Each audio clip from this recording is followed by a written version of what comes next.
Hi, my name is Izdahar and I'm a historian on Soviet history. Now, I go about things in a very unpopular way. I prefer to showcase the positives, the achievements, and attempt to humanize a often misunderstood and misrepresented people. It's no secret that in the United States, our media is full of negative representations of the Soviet Union and Soviet people, where they are shown as literal evil villains. But is this just an issue in visual media? Well, come to the bookstore with me in one of the most liberal cities in the United States, and let's see how a well-stocked bookstore chooses to portray that part of the world. So here we are at Elliott Bay Books in Capitol Hill, Seattle. Here is the Russian history section, and right away, Gulag books. There's a lot of modern takes about Putin with interesting titles.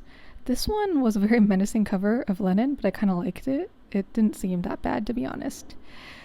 Inhuman Land, of course, dehumanizing them.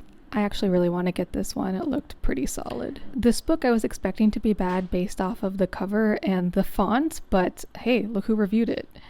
And of course, if you don't know, vor is mob, but it always makes me think of the other kind of vor, so great for accuracy, but questionable. Oh, and this looked cool. We Shall Be Masters. Now this is about Russian leaders from Peter the Great to Putin, so why are they using Soviet imagery? Peculiar. All the books about Tsarist times look very elegant and pretty, and look, some local Pacific Northwest representation. I'm glad they had some John Reed in here. Stalin's library. I actually love the look of this, but a dictator and his books. Really? Is that what they're going to say about me and my book collection in the future? I always wonder about that. My god, this font again. I mean, it's not fake Cyrillic, but it's just as bad. And more of that font. Not a Russian history section without the Gulag Archipelago, of course. Yes, I've read it. Some hidden Trotsky. Not sure about the contents, but the implication of using upside down and backwards to describe Russia, not the best. And look, the Caucasus. Really surprised they had a book about the Caucasus. And this giant book of Balkan history. It takes something bigger to explain all that. There were a few gems in the world history section, which is more general, of course. This one, the Dictator's Handbook. Can you guess who's mentioned? And next to that, we have The Rise and Demise of World Communism. All red, of course. I know Red Star Over the World's actually a great book, but the font, come on, no. I can't even read this. Look, even the small text in the back is in this terrible font. Now a trip to the espionage section, one of my favorites. Every book that's read, I guarantee you, is about Soviet spies. Do you want to bet?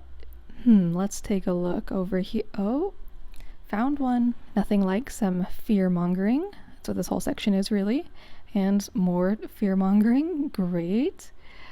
Are you starting to see how it's like making us fear Russians? Look at this. Don't forget about the sleeper cells. Oh no. The political theory section is actually really solid. They have lots of marks. It's actually, I can't complain. I can't complain about this, but whoever stocks the history is aiding in fear-mongering and dehumanization, just saying. Nothing says a menacing book about Russia. It's just a giant red square. But I mean, you tell me. So this is the Russian history section, and compare how much red is here to the other history sections. It's disproportionately red and scary. So what bookstore should I look at next?